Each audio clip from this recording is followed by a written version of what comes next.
আওয়ামী লীগের সিনিয়র সদস্য নেতৃবৃন্দ যারা এসছেন, আজকে সামনে বসে আছেন আমার ভাই ও বোনেরা, প্রিন্ট মিডিয়া, ইলেকট্রনিক মিডিয়া যারা এসছেন, যারা আমার কথা শুনছেন, সবাইকে আসসালামু আলাইকুম। আমার আনন্দ আজকে আপনাদের থেকে বহুগুণ বেশি এই সম্মান, এই জায়গাটার জন্য যেটা আপনারা আমাকে দিয়েছেন। আমি একেবারে অভিভূত।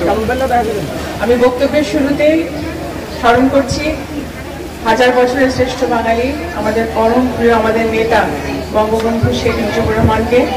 আমি স্মরণ করছি বঙ্গমাতা শেখ ফজিলাতুন্নেসা, ওনার 3 পুত্র 2 পুত্রবধূ, ওনাদের ঘনিষ্ঠজন যারা 1975 সালে সে ভয়াল রাতে নিহত হন, শাহাদত বরণ করেন। আল্লাহ তাদের রুহের মাগফিরাত কামনা করছি আল্লাহর কাছে, আল্লাহ তাদের বেহেশতে নসিব করুন।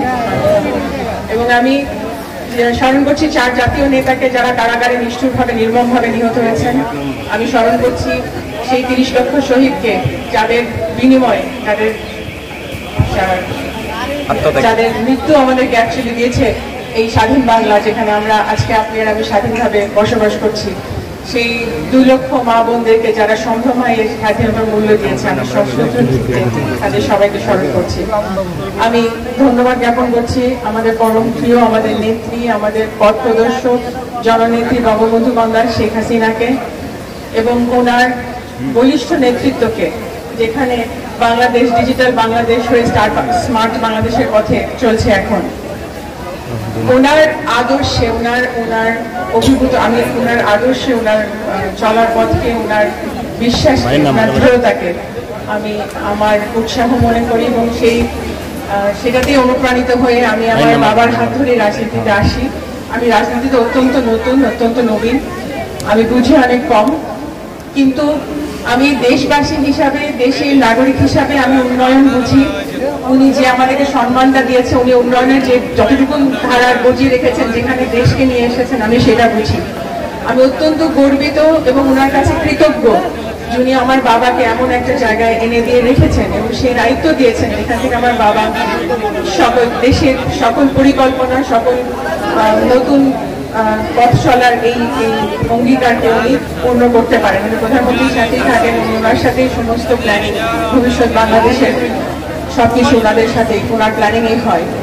এবং সেখান থেকে আরো কাছ থেকে ওনার কাজ দেখে আমি এটুকু জানি যে বাংলাদেশের উন্নয়ন তখনই হবে যখন প্রতিটি জেলার, প্রতিটি উপজেলায় উন্নয়ন আসবে, এবং বাংলাদেশের প্রতিটি জেলার, প্রতিটি উপজেলায় উন্নয়ন তখনই আসবে যখন আমাদের নেতৃত্বে আমরা সৎ মানুষ পাবো, সেই মানুষ পাবো যারা নেতৃত্ব দেওয়ার যোগ্য।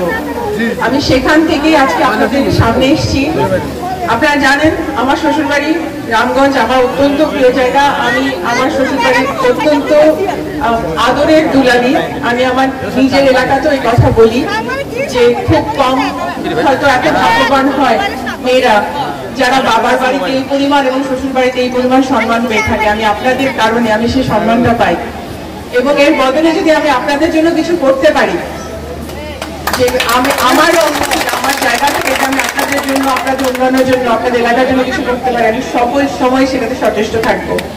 আমি সেখান থেকেই আমার ভাইয়ের জন্য আপনাদের কাছে ভোট চাইতে এসেছি। হ্যাঁ, উনি আমার ভাই এবং আমি ওনাকে সেই পরিমাণ শ্রদ্ধা করি, সম্মান করি, আদর করি, ভালোবাসি, কিন্তু উনি একজন সৎ মানুষ। উনি আপনাদের সাথে থাকবেন, উনি আপনাদের উন্নয়নটা দেখবেন, এটা নিশ্চয়ই আপনারাও বিশ্বাস করেন তো? এবং এটার প্রমাণ 21 তারিখে দেখবো তো ইনশাআল্লাহ। আমি কিন্তু বড় গলায় বলে এসেছি আমি ভাইয়ের ইলেকশনে ক্যাম্পেইনিং করতে যাচ্ছি, আমার ভাই জিতবে তো ইনশাআল্লাহ, কথা দিলেন তো ইনশাআল্লাহ, কিন্তু আপনাদের বৌমাকে কথা দিলেন। আমি 21 তারিখের পরে আসবো এবং আমি আশা করি 21 তারিখে আপনারা ভোট দিবেন। জয় আমার ভাইয়ের হবে, জয় আনারসের হবে এবং আনারসেরই হবে তো।